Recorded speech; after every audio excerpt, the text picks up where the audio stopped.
Gusto mo bang kumita ng ganitong komisyon kahit zero followers ka pa? Pero bago natin ito simulan, kung baguhan ka pa lang sa aking channel, pakihit naman ng follow button para palagi kang updated sa mga ganitong uri ng contents. Ang TikTok Affiliate Program ay isa sa pinakamadaling paraan para kumita online bilang isang content creator. Kahit wala ka pang followers, pwede ka na mag-apply.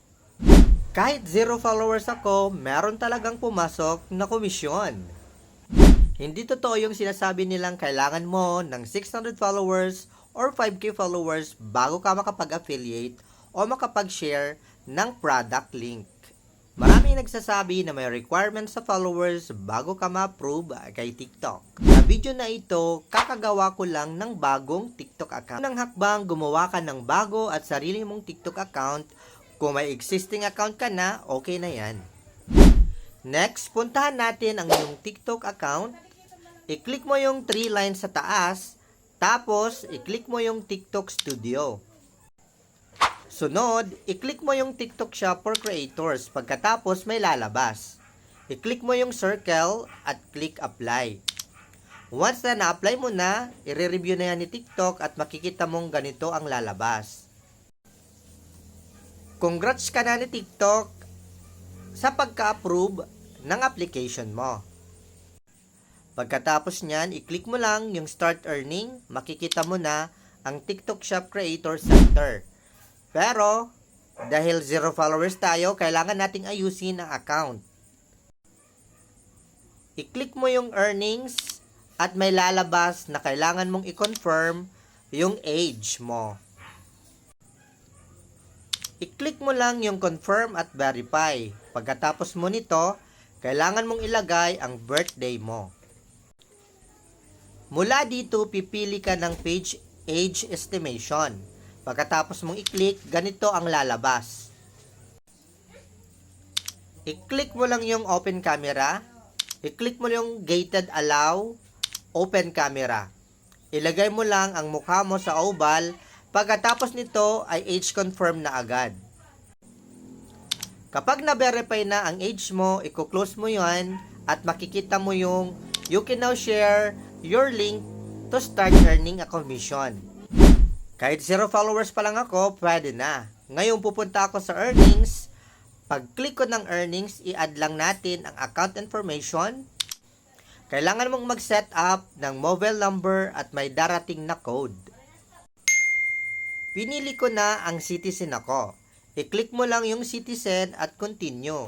Pagkatapos, hihingi si TikTok ng document.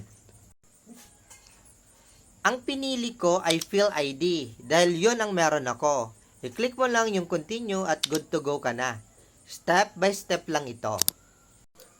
Kailangan mong picturean ang front at back ng ID mo. I-allow mo lang ang camera at itapat mo lang. Mag-scan yan automatically. Pagkatapos, pwede mo nang i-continue.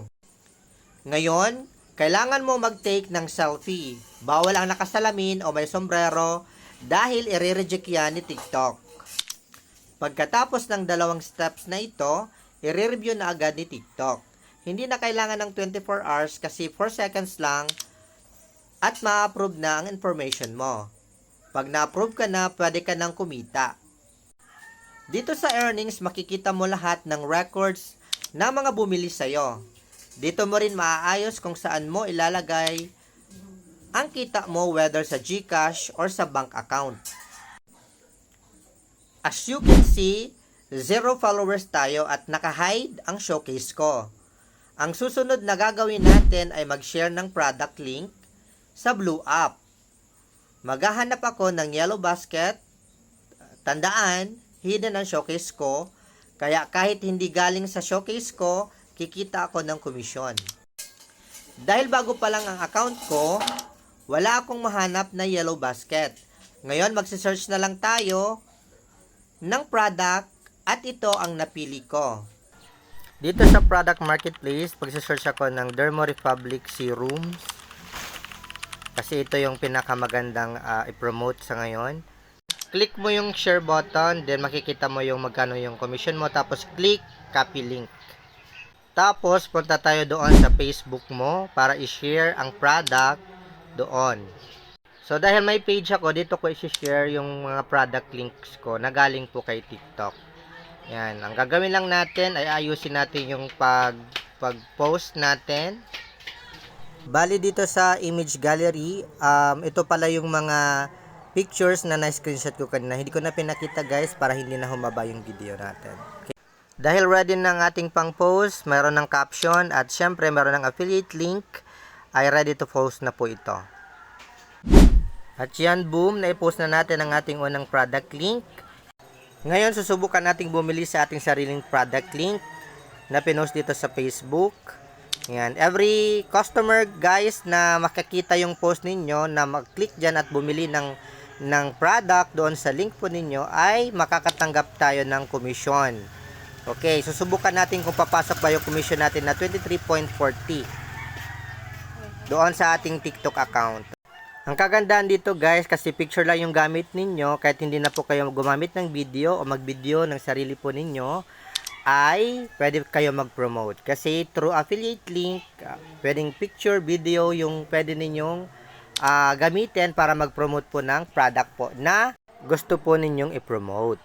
Pero tandaan po ninyo guys ha, makukuha po ninyo yung commission po ninyo, yung eligible commission po ninyo doon lamang po sa mga tumanggap po ng orders. Hindi po kasali dyan yung canceled orders guys. Punta tayo ulit sa ating TikTok shop account. Tingnan natin kung nag-reflect na yung ating commission. I-click mo lang yung tao dito sa ibaba, tapos click mo itong TikTok Shop Creator Center at dito makikita natin ang ating commission. At nag-prompt na nga si TikTok, congrats, your shoppable content generated a sale. Ito na po yung sale po na binili po natin kanina. Yan. So makikita natin yung data dyan. Yan. So every generated sales sa inyong affiliate link ay diretso po yan sa inyong TikTok shop account. Yun lang muna guys. I hope natutunan kayo. Please follow for more.